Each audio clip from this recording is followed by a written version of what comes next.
आह, इसके बाद जो सेक्शन है वो 32 है।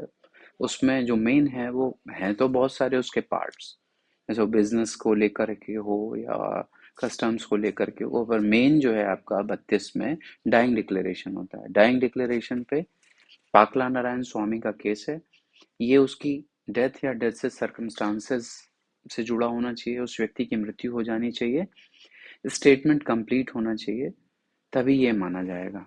डाइंग डिक्लेरेशन की इंपॉर्टेंस क्या है? मान लीजिए कि किसी व्यक्ति ने कोई बयान दिया, वो हल्की फुल्की चोट थी, बाद में वो मर गया, उसकी डेथ हो गई, तो किस कारण मरा, क्या हुआ, तो डाइंग डिक्लेरेशन किसी को भी किया जा सकता है, पुलिस को भी किया जा सकता है, किसी व्यक्ति को किया जा सकता है, जो वो उसको लेके जा रहा है उसको किया जा सकता है, डॉक्टर को किया जा सकता है, अगर वो होश में है पुलिस बुलाई जाती है पुलिस को किया जा सकता है, मजिस्ट्रेट को, किसी को भी आप डाइंग डिक्लेरेशन कर सकते हैं।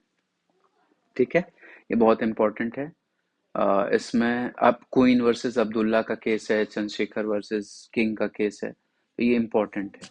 ठीक है, अगर वो सरवाइव कर जाएगा तो वो 21 वगैरह में जाके होता है। इसके बाद कोर्स ऑफ बिजनेस 32(2) में है।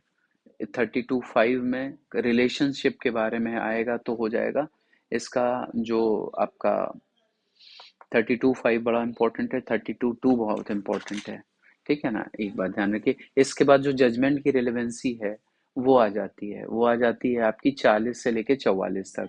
40 से लेकर के 44 तक। ठीक है, 40 से लेकर 44 तक जजमेंट की है। आप जैसे क्वेश्चन पूछा जाए कि जजमेंट कहाँ रिलेवेंट है, तो आप 40 से 44 तक पहुंच जाइएगा, क्योंकि टाइम बहुत कम है इसीलिए बता रहा हूँ। इसके बाद आता है एक्सपर्ट, 45 से 51। एक्सपर्ट क्या होते हैं? एक्सपर्ट होते हैं फॉरेन लॉ को लेकर, एक्सपर्ट होता है साइंस को लेकर, आर्ट्स को लेकर, हैंड राइटिंग और फिंगर इम्प्रेशन। तो ये 45 से 51 के बीच में याद रखिए। 40 से 44 जजमेंट है, 45 से 51 आपका हो गया जो है ये एक्सपर्ट। एक्सपर्ट ओपिनियन ही हमेशा जो है बहुत रिलेवेंट नहीं होती, अगर वो हेल्प कर रही है तो वो रिलेवेंट होती है। इसके बाद हम थोड़ा सा आगे बढ़ जाते हैं। 52 से 55। 52 से 55 में कैरेक्टर कब रिलेवेंट होगा किसी का? कैरेक्टर, देखिए क्रिमिनल केस में अगर कोई कहे कि मैं बहुत अच्छा था, मैंने पहले कुछ ऐसा नहीं किया, दैट इज रिलेवेंट।